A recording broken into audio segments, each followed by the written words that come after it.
Kamala Harris may have just accidentally announced why JD Vance is going to win all of these swing states and more in the 2028 election. So before we get into why that is, let's look at her actual renunciation of the campaign for governor of California. So most of you must have seen in the news the headline for her not running for governor in 2026 of California.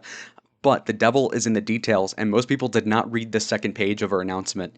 So apparently, she writes here that as we look ahead, we must be willing to pursue change through new methods and fresh thinking, committed to our same values and principles, but not bound by the same playbook. So again, this is off the heels of her using her own playbook in a 107-day campaign that resulted in the biggest loss for a Democrat in several years, even decades, actually.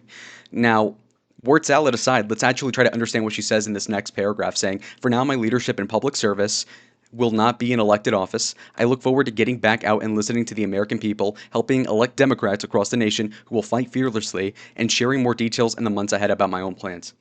So this is kind of scary for Democrats. So by saying that she's going to go out and try to get other people elected, she's number one delusional into thinking she's going to help any Democrat by tying her name and brand to them. And then secondly, it means that she's trying to get clout and endorsements. What do I mean? Richard Nixon ran for governor, unlike Kamala. He had the balls to do that in 1962 after losing narrowly to a rigged election to John F. Kennedy himself, right, in 1960. Then he goes out and he campaigns all across the country in 1964 for Goldwater, and it basically laps up all that goodwill among different congressmen, senators that he helps elect. And then he calls all those favors when he runs for the Republican primary in 1968, and guess what? He won. So I bring this up just to bring it back into 2025. Kamala is doing the same thing, minus actually running for California. Now, what's important about this also is the last sentence that says that she's in the next months going to have more details for her own plans. So you already said you're going to go campaign for other people. Okay, fine enough. Somebody who's not running for governor can do that. But why would you detail more plans? What is the plan? It basically implies she's going to run in 2028 and she's going to announce that months down the line. Now, this is dangerous for Democrats. She wraps it up by saying, "In the United States of America, power must lie with the people, and we, the people, must use our power to fight for freedom, opportunity, fairness, and dignity of all. I will remain in that fight." So, again, more word salad gobbledygook. But, like I said, you can gather that she is going to run, and she's announcing a memoir. So let's see it. Just over a year ago, I launched my campaign for President of the United States. 107 days, traveling the country, fighting for our future. The shortest presidential campaign in modern history. It was intense, high stakes, and deeply personal for me and for so many of you. Since leaving office, I've spent a lot of time reflecting on those days, talking with my team, my family, my friends, and pulling my thoughts together. In essence, writing a journal that is this book, No. 107 days. She had a diary like a 10-year-old, like a 10-year-old. With candor and reflection, I've written a behind-the-scenes account of that journey. This is how I lost. I believe there's value in sharing what I saw, what I learned, and what I know it will take to move forward. Again, implicitly saying, hey, to move forward and run again. Interesting. In writing this book, one truth kept coming back to me. Sometimes the fight takes a while. But Again, how long? 4 years. Why? Running again. See, the subliminals are all there. remain full of hope, and I remain clear-eyed. I will never stop fighting to make our country reflect the very best of its ideals, always on behalf of the people. So thank you for being in this fight with me. I am forever grateful, and I cannot wait for you to read this, and I'll see you out there. Okay, so that tells you all you need to know. She is almost definitely going to run, but let me kind of explain why she's not going to run for governor, though. Now, Richard Nixon, who she's copying basically the strategy of, did run for governor. Now, the reason why she's not going to actually do it is twofold. Number one, she might lose. Now, you might say California, it's a Democrat state. Gavin Newsom has 2 terms. He actually won 3 elections there. Why not? I mean, he sucks. Well, the reason is that number one, Gavin Newsom actually has a lot more talent than Kamala. Okay, call me biased, but it's true. But in addition to that, Kamala could lose the primary, which is actually what counts in California. You know, when you're in a deep red state, deep blue state, you're talking about the primary more than the general insofar as odds of losing if you're the person running. And frankly, there's a lot of people that are trying to run in California. It's a huge state, and she might lose. Now, the reason why that is because, of course, people will tie the loss of 24 to her and then say the reason why we're complaining about Trump is because you lost to Trump. And so why the hell are we going to make you governor? And that's part of her insecurity.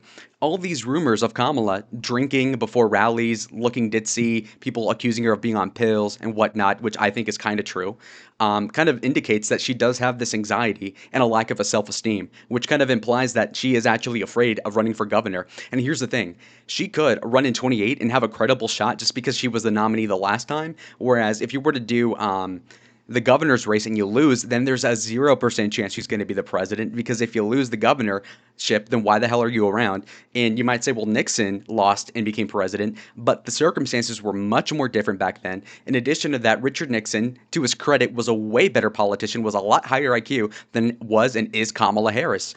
Now, for the sake of the video, I will tell you also that just because she's not running for governor does not mean that people watching this from California will be spared a Kamala public facing appearance going on for another several years, because she will run, I'm pretty sure, and she'll probably lose, but at least she has a non-zero chance of being the nominee. Whereas if she runs for governor, there's probably like a 50% chance she loses the primary or the general, and then she'd be done for good. So I think she's just trying to do her life dream of being the president by ducking the fade in California.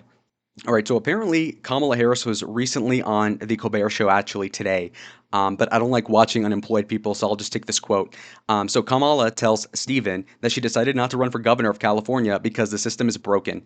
And quote, "For now, I don't want to go back in the system. I think it's broken. I always believe that as fragile as our democracy is, our systems would be strong enough to defend our most fundamental principles, and I think right now they're not as strong as they used to need to be."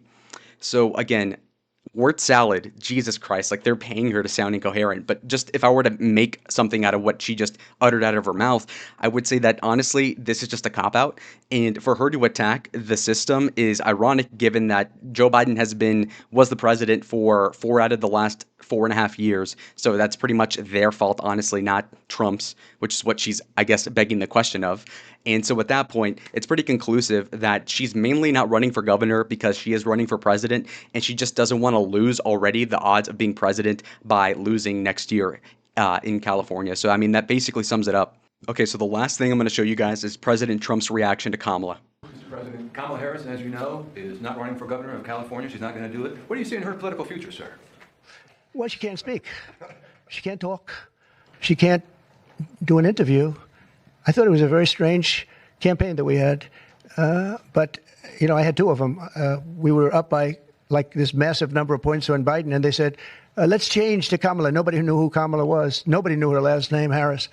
They said, we're going to get Vice President Harris. Everyone said, who the hell is Harris? They only knew her by the first name.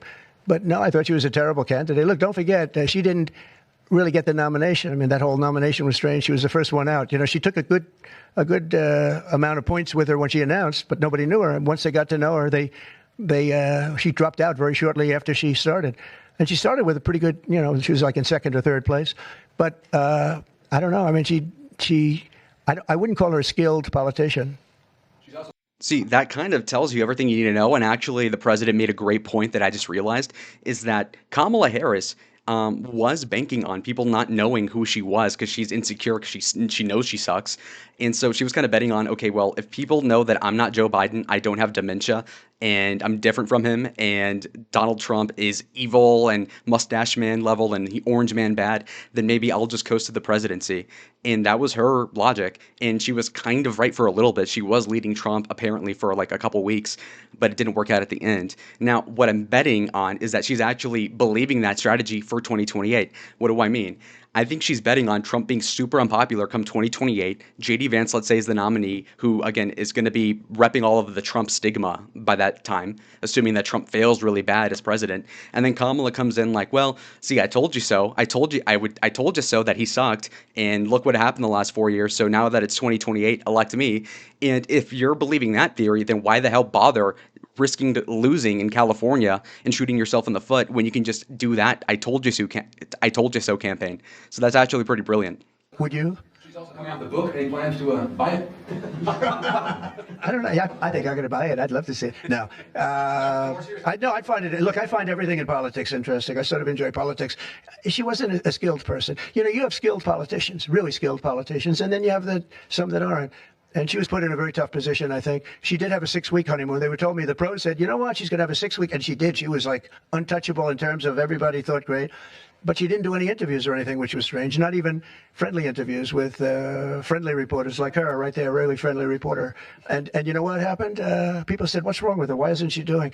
She made a mistake. She should have done interviews. She didn't run a great campaign, but we beat Biden, and then we had to beat. Nobody's beaten two. I had to beat two. That's like Dana White. The great Dana White has a fight, and he has a fighter that's getting the hell knocked out of him. They say, well, let's take him out and put somebody else in.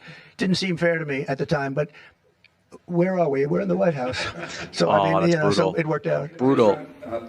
Well, that's the end of that clip. And on that note, do you guys think that Kamala Harris will see the inside of the White House ever again in the rest of her life? I'm betting on no, but let me know in the comments down below. Like the video if you liked it. Subscribe if you want more content like I'm producing, and I'll see y'all in the next one. Adios.